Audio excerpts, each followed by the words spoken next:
Hello everyone, आज मेरो 75 हार्टको day 3 हो। आज चाहिँ म 7:20 भएको थियो घरबाट नि सिधा फेरि।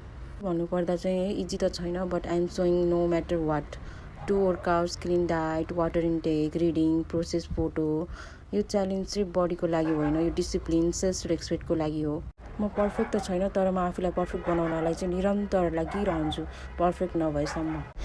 लाइफमा चाहिँ मोटिभेट र डिसिप्लिन दुइटै भयो भने चाहिँ हामीले गर्न नसक्ने कुराहरू पनि गर्न सक्छौँ। अनि त्यसपछि चाहिँ म 8:14 घर आइपुगेँ। अनि घर आएर चाहिँ मैले सबै रुल्सहरू फलो गरेको छु स्टेप बाई स्टेप। हेल्दी रुटिनहरू फलो गरिरहँदा चाहिँ मलाई एकदमै खुसी लागेको छ कि। अनि हुन्छ नि, सानो सानो कुराले नै ठुलो ठुलो परिवर्तन आउँछ भनेर लाइफमा।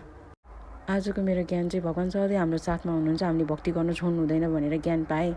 आज मैले स्न्याक स्किप गरिदिएको, अनि त्यसपछि चाहिँ म यहाँनिर वर्कआउट गर्न थालेँ फेरि।